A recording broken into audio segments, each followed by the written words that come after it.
Hello student, welcome back to my YouTube channel AK Topper Academy YouTube channel पे आपका स्वागत है। उम्मीद करता हूँ कि आप सभी अच्छे होंगे। तो अभी 2024 बोर्ड एग्जाम देने वाले हैं, तो आपको मैं बताने वाला हूँ सामाजिक विज्ञान के लघु उत्तरीय प्रश्न, अति लघु उत्तरीय प्रश्न। आज हम इस वीडियो में अच्छे से डिस्कस करेंगे महत्वपूर्ण प्रश्न सामाजिक विज्ञान के, जो आपके एग्जाम के लिए वेरी वेरी इंपॉर्टेंट हैं, पेपर में आएगा।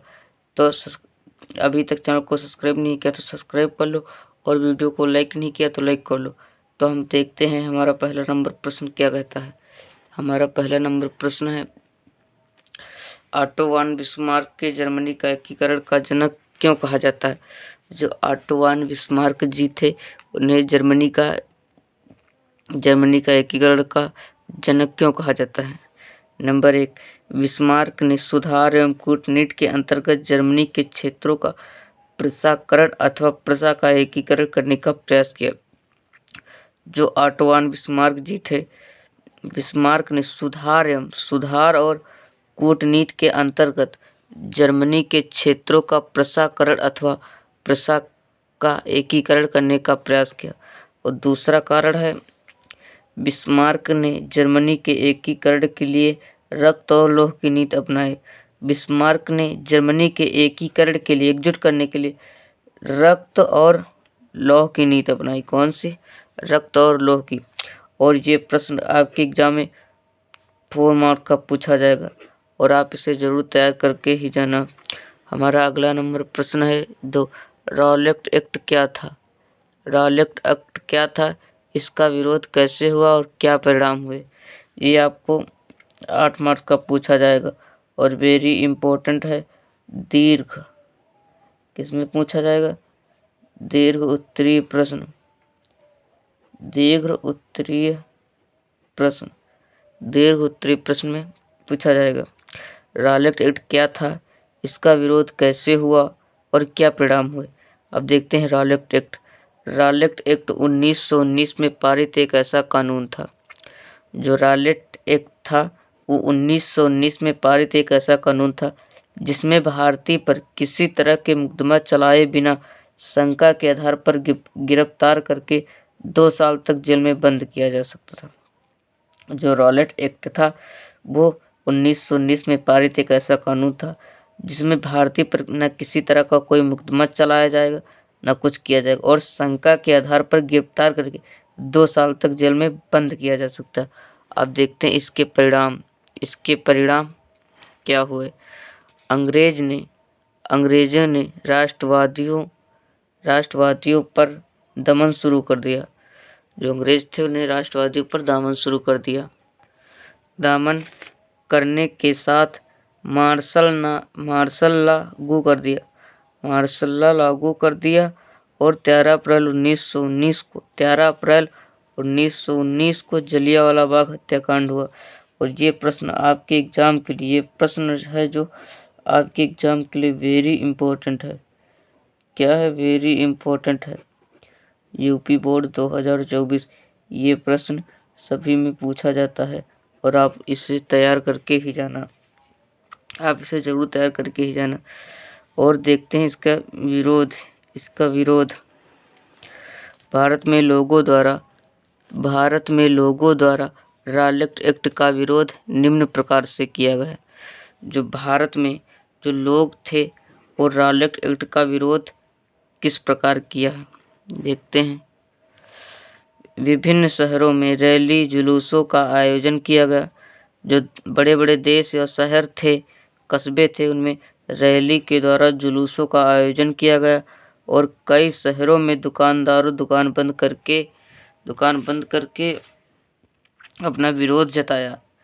जो शहर थे, कस्बे थे, नगर थे, ग्रामीण क्षेत्र के लोगों थे और दुकानदार थे, शॉपकीपर, वो बंद करके अपना विरोध जताया।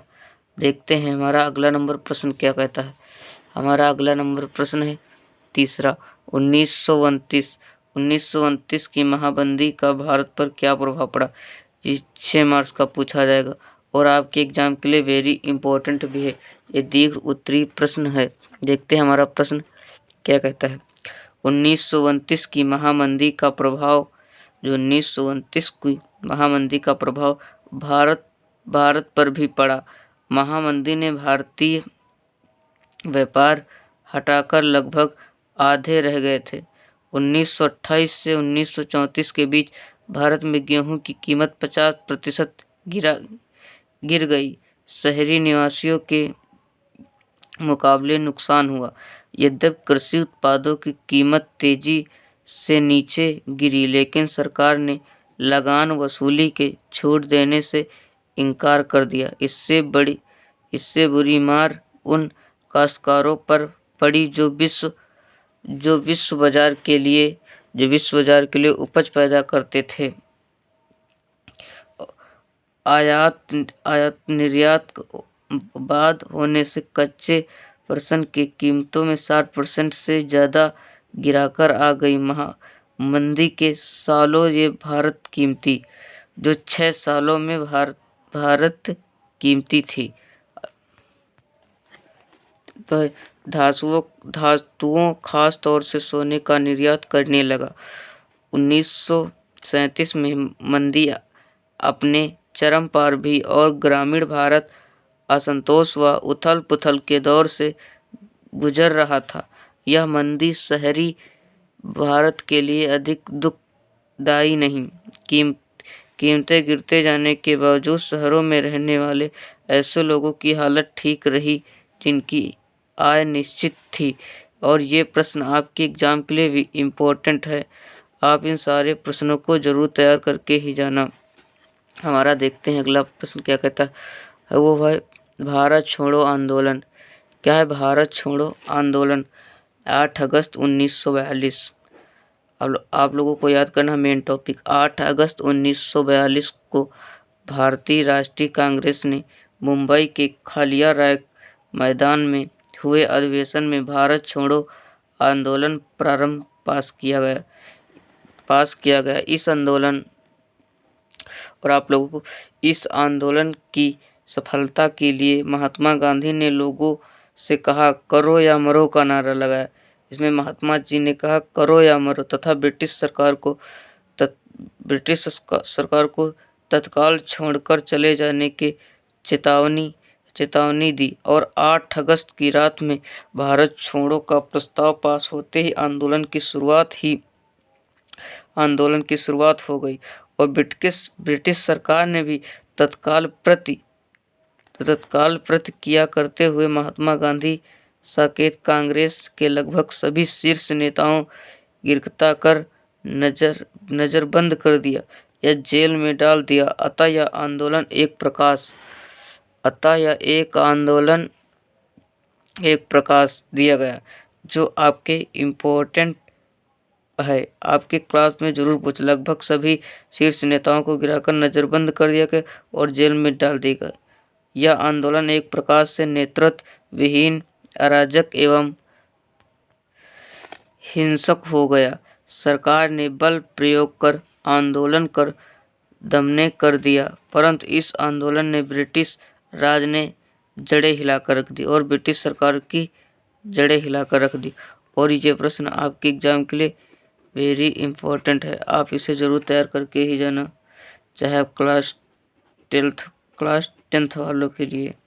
हाय देखते हैं हमारा अगला नंबर प्रश्न। जलियांवाला बाग हत्याकांड पर एक संक्षिप्त टिप्पणी लिखिए। जो जलियांवाला बाग हत्याकांड उस पर एक टिप्पणी लिखना है। तो आप लोग ये देख सकते हैं, इस पर मैंने लिख दिया है और आपको ये 4 मार्क्स का पूछा जाएगा। आप लोग ये देख सकते हैं। जो जलियांवाला बाग हत्याकांड वो अमृतसर में हुआ था, 13 अप्रैल 1919 को हुआ था। अब बाकी आप लोग ये पढ़ लेंगे। हमारा अगला नंबर प्रश्न है मृदा अपरदन क्या है? मृदा अपरदन क्या है? जल तथा पवन जैसी प्रकृति द्वारा भूमि की ऊपरी परत को भूमि की ऊपरी परत के शीघ्रता से बहाने वाली मृदा को अपरदन कहते हैं। और सहयोग आंदोलन कब और क्यों वापस लिया गया? असहयोग आंदोलन 1920 ईस्वी को चौरी चौरा कांड की घटना के कारण वापस लिया गया। और ये प्रश्न आपके एग्जाम के लिए वेरी इंपॉर्टेंट है। हमारा अगला नंबर प्रश्न है पवन अपरदन किसे कहते हैं? पवन द्वारा मैदान अथवा ढालू क्षेत्र के किसी मृदा को उड़ा ले जाने की प्रक्रिया को मृदा अपरदन कहते हैं। जो पवन अपरदन होता है उसे पवन द्वारा मैदान अथवा ढालू क्षेत्र के किसी से मृदा उड़ा ले जाने की प्रक्रिया को मृदा अपरदन कहते हैं। ये प्रश्न आपके एग्जाम के 2-2, 3-3 मार्क से पूछे जाएंगे। बेरोजगारी से क्या तात्पर्य है? आप लोगों को बताना बेरोजगारी से क्या तात्पर्य। वह स्थिति जिसमें व्यक्ति काम करना चाहता है तथा उसमें काम करने की क्षमता भी है, किंतु फिर उसे काम नहीं मिलता है तो उसे बेरोजगारी कहते हैं। हमारा अगला नंबर प्रश्न है 10, जो आपके एग्जाम के लिए इम्पोर्टेंट है। उदारीकरण क्या है? सरकार द्वारा निजी क्षेत्रों पर से अवरोधों अथवा प्रतिबंधों को हटाने की प्रक्रिया को उदारीकरण कहते हैं। ये आपके एग्जाम के लिए इम्पोर्टेंट है और आप उसे जरूर तय करके ही जाना। ये आप क्लास 10th के लिए वेरी इम्पोर्टेंट है। हमारा लोकतांत्रिक व्यवस्था क्या है? लोकतांत्रिक व्यवस्था क्या है? यह एक किसी ऐसी अर्थव्यवस्था है जिसमें केंद्र में लोग हों, अर्थात लोगों द्वारा बनाई गई सरकार जो लोगों के हितों के लिए काम करेगी तथा लोगों की इच्छा तक बनी रहेगी, यही लोकतंत्र कहलाएगी। और हमारा अगला नंबर प्रश्न है जो आपके एग्जाम के लिए वेरी इंपॉर्टेंट, ये आपके एग्जाम में क्लियर ही पूछा जाएगा। प्रति व्यक्ति आय से क्या तात्पर्य है? प्रति व्यक्ति आय से क्या तात्पर्य है? किसी देश की कुल आय को कुल जनसंख्या से विभाजित करने की से उसे प्रति व्यक्ति आय कहते हैं। किसी देश की कुल जनसंख्या से भाग देने पर प्राप्त आय को औसत आय या उसे प्रति व्यक्ति आय कहते हैं। और हमने इसमें 7 प्रश्न डिस्कस किया हूँ। उम्मीद करता हूँ ज़्यादा से ज़्यादा आप लोगों को नहीं आते, जो नहीं आते उनके एक इम्पोर्टेंट से नोट्स बना लो। तो वीडियो कैसा लगा? वीडियो अच्छा लगा तो वीडियो को लाइक कर लो और चैनल पर नए हो तो चैनल को सब्सक्राइब कर लो। इस चैनल पर 2024 बोर्ड एग्जाम की संपूर्ण तैयारी कराई जाएगी। Thank you. जय हिंद, जय भारत, जय वंदे मातरम। मिलते हैं नेक्स्ट वीडियो में, जब तक के लिए।